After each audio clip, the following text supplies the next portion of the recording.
2024 completes exactly 30 years we lost a driver who is considered for most people as the greatest of all time in Formula One history. I'm talking about Ayrton Senna, victim of a fatal accident after losing control of his Williams FW16 car at the Tamburello curve at 7th lap of the San Marino Grand Prix in the Formula One 1994 season. Ayrton Senna is a Formula One legend known for being very fast, especially in rainy conditions.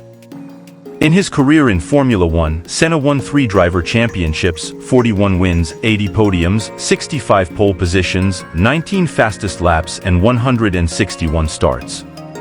But did you know that before Senna became a legend in Formula One, he raced once in Sportscars racing?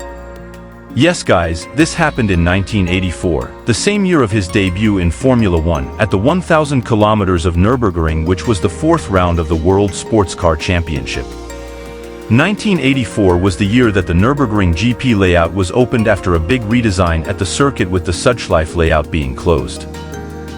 2 months before the 1,000 kilometers of Nurburgring, in celebration of the opening of the GP layout, we had the Nurburgring Race of Champions, which was an exhibition race organized by Mercedes-Benz and reunited many motorsports champions there, including the ones who won F1 championships. However, drivers like Emerson Fittipaldi and Mario Andretti couldn't be there due to the pole day in the Indy 500, and Nelson Piquet declined the invite. And with that, Ayrton Senna was invited to participate at the Nürburgring Race of Champions in 1984.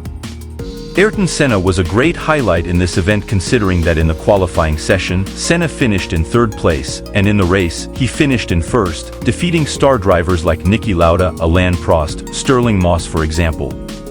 1 month later, Senna was also a great highlight, but this time in Formula One in a rainy Monaco Grand Prix driving a Toleman car, and he would have won the race if the red flag wasn't shown when he was going to overtake Alain Prost for the lead. Because of it, Ayrton Senna was officially the 2nd place on that occasion at the final results.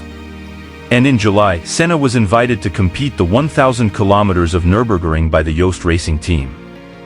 This is a very iconic team in the Sportscars racing in history, founded in 1978 by Reinhold Joest. And in 1984, they were using the iconic Porsche 956, which was a Group C prototype car. Joest was the overall winner in the 24 Hours of Le Mans in 1984 after Porsche decided to boycott the race because of the disagreement with ACO due to the fuel consumption, and didn't compete the main Sportscars race in that year with its factory operation, which was the Rothmans Porsche. The German team was the best Porsche customer team in Le Mans in 1984 and took advantage of the absence of the Rothmans Porsche to win the race with the car number 7 with Henri Pescarolo and Klaus Ludwig as the drivers. And about the Porsche 956, this is a very iconic Group C prototype car which competed between 1982 and 1986. This car had 4 overall wins in the 24 Hours of Le Mans, being 2 of them won by Joest Racing in 1984 and in 1985.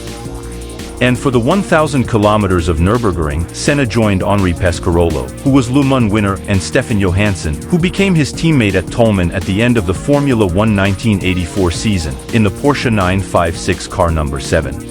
Senna's first experience with a prototype car was coincidentally in wet conditions in a practice session on Friday afternoon. And on Saturday, also in wet conditions, Senna finished in 7th position in the qualifying session, but car 7 would start in 9th due to the teammates' best laps taken into account. On the next day, the 1,000 kilometers of Nürburgring started with wet conditions, but the track dried during the race. However, the Porsche 956 number 7 suffered a clutch malfunction, and the car needed to stay in the garage for 15 minutes to solve the issue. Because of it, Joest Racing returned 8 laps behind the leader, ending the chances to win. Besides all of it, the car 7 with Ayrton Senna, Henri Pescarolo and Stefan Johansson finished 8th place in an overall position. And this was the only race that we saw Ayrton Senna in sports cars racing, and after that, he only competed officially in Formula One, and he won 41 races and 3 drivers' championships, becoming one of most legendary drivers in history of the category.